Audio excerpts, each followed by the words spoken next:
All right, so you've got a brand new drone. That box is open, the battery's probably charged, and you are just itching to get it up in the air. I totally get it. But hold on for just a second. Before you launch, there are a few really important rules you need to know to make sure that first flight is awesome, safe, and totally legal. So let's dive in. Seriously, I know that feeling. You just want to power it on and go. But trust me on this, taking just a few minutes right now to get a handle on the rules of the sky, it's probably the most important thing you'll do. We're going to walk through everything you need, step by step, no fluff. Okay, first things first. Before we get into anything else, you've got to ask yourself one single, simple question that changes everything else. Why are you flying today? I'm not kidding, because the FAA sees two very different paths, and it all comes down to the intent of your flight. So you might think recreational just means you're not getting paid, right? Well, it's a bit stricter than that. The FAA's definition is super specific. If your flight helps out any kind of business or organization in any way, it's not recreational. I mean, even if you're taking photos for your monetized YouTube channel, shooting a house for a realtor friend for free, or even volunteering to get footage for a nonprofit, nope, none of that counts as recreational. It has to be purely 100% for the sheer joy of flying. And here's the bottom line. If your flight isn't strictly for your own personal fun, you actually need a commercial pilot's license, which falls under a whole different set of regulations called Part 107. That's a different conversation for a different day. This explainer, this is all about the fun flights. We're sticking to the rules for recreational flyers, so let's get you in the air.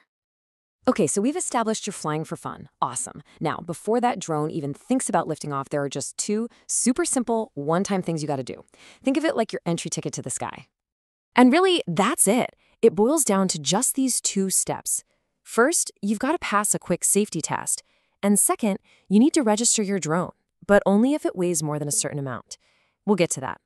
So, what in the world is this trust test? Well, TRUST stands for the Recreational UAS Safety Test.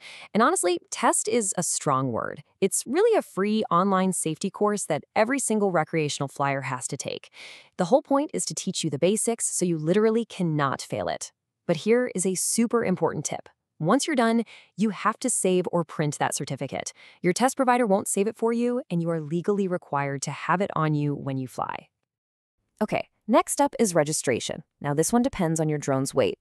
If it weighs 250 grams, that's about half a pound, or more, then you have to register it. And let's be real, most of the popular camera drones out there are over that weight. The good news? It only costs $5, and that covers you for 3 years. Now listen up, this is important. Only register at the official FAA Drone Zone website. There are a ton of scammy-looking sites that will try to charge you way more. Once you have your registration number, you just have to stick it on the outside of your drone where it's easy to see.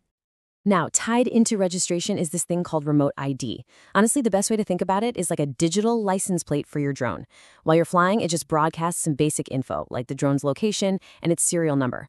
This just lets folks like the FAA or law enforcement know who is flying in their airspace. The great thing is, if you have a newer drone that requires registration, this is probably already built right in. You don't have to do anything extra.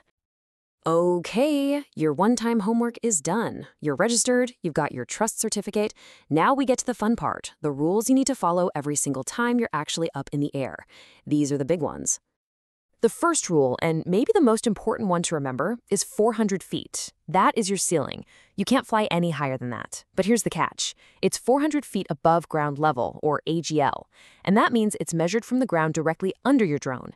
So picture this. If you take off from the top of a 300-foot cliff and fly straight out, you can only go up another 100 feet because your altitude is being measured from the ground way down below you. Getting that right is absolutely crucial. Okay, next up, another golden rule. You have to keep your drone in your visual line of sight. And that means you, with your own 2 eyes, have to be able to see it at all times. No using binoculars or anything like that. It all comes down to a simple idea. See and avoid. You're responsible for not hitting anything. And for all you FPV pilots out there who love wearing the goggles, this rule still applies. You absolutely must have a visual observer, a spotter, standing right there with you whose only job is to keep their eyes on the drone. And here are a few more core rules to live by. When it comes to the sky, think of your drone as being at the very bottom of the food chain. You must always yield to any and all manned aircraft. Planes, helicopters, hot air balloons, you see them, you get out of the way. Period. The FAA also says you should follow the safety guidelines of a community-based organization, or a CBO. Really, it all boils down to this. Never, ever fly your drone in a reckless way. Be smart. So now we know the how. Let's talk about the where. This is a big one. Knowing where you can and can't fly is pretty much the key to having a good, stress-free flight. A lot of the sky, especially anywhere near an airport, is what's called controlled airspace. And to fly there, you need to get permission from the FAA before you take off. Now, in what's called uncontrolled airspace, you'll see it as Class G on the maps, you're usually good to go up to 400 feet without asking anyone. So the big question is, how do you get that permission for controlled airspace? Well, thankfully, it's gotten really, really easy. The magic word here is LAANC. It sounds super technical, right? Low altitude authorization and notification capability. But forget all that. All you need to know is that it's a system that lets you get that FAA approval automatically, usually in seconds, right from an app on your phone. It's a total game changer. And your best friend for this is going to be an FAA-approved app, like the FAA's own B4U Fly app. Seriously, you have to use one of these. Make this part of your pre-flight checklist every single time. Before you even power on the drone, you open the app, it'll show you exactly what the airspace looks like right where you're standing, and let you request that LAANC authorization with just a few taps. It's that easy. All right, we've gone through most of the rules. Now let's just quickly cover how to stay out of trouble. And this stuff is really, really important because making a bad choice can have some serious consequences. So here's your big do not fly list. Do not fly over people who aren't involved in your flight, and don't fly over moving cars. Absolutely stay clear of emergency response efforts. Think wildfires, traffic accidents. A good rule of thumb is, if you see a first responder, just land. And this one should be obvious, but I have to say it. Never, ever fly while you're under the influence of drugs or alcohol. Just don't do it. And look, if just being a good, safe pilot isn't motivation enough, maybe this will be. The FAA can hit you with fines of up to $75,000. And that's not for a crash, that's per violation. They are not messing around when it comes to the safety of the airspace. And really, this quote from the FAA pretty much sums it up. Their goal isn't to stop you from having a good time. It's all about making sure that anyone operating a drone isn't endangering anyone else, on the ground or in the air. We all share that sky, and we all have a part to play in keeping it safe.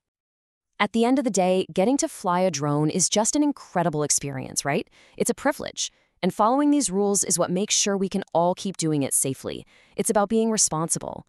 So now you know the deal. You know the rules. The only real question left is, are you ready to fly right?